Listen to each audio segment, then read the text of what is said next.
Было это или не было, трусливые или смелые, были волки бегунами, были лисы поварами, ворон был советчиком, воробей — наведчиком. В далеком персидском городе жил-был бедный юноша с добрым сердцем по имени Аладдин.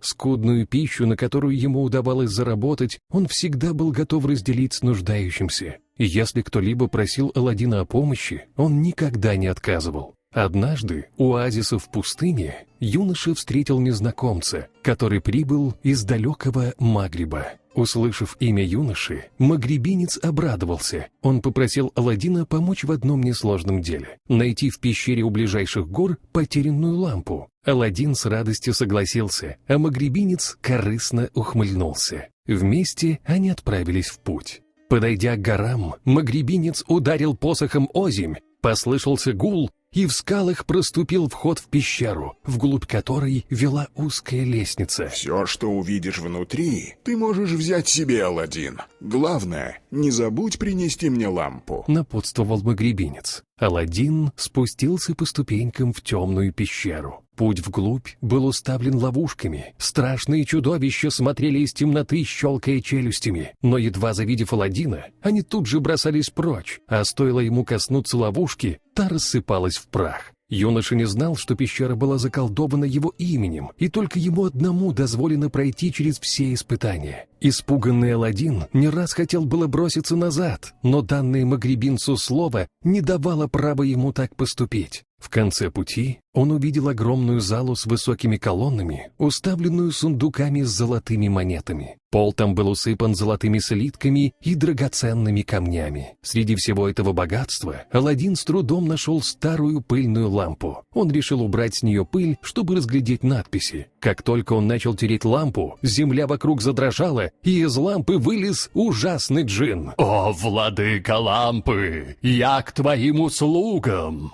Приказывай же, я готов исполнить любое твое желание!» — сказал он. «И что же ты можешь?» — спросил Аладдин. «Хочешь, я съем того, кто привел тебя сюда? Это злой волшебник и хитрый колдун из Магриба. С твоей помощью он хотел завладеть волшебной лампой, а тебя бросить здесь погибать!» — ответил джин. «Нет, не надо никого есть. Просто перенеси меня в мой родной город», — сказал Аладдин. Тут же у джина выросли крылья. Он схватил Аладдина и вылетел из пещеры, сбив с ног магрибинца. Тот еще долго кричал и проклинал юношу, обещая ему отомстить.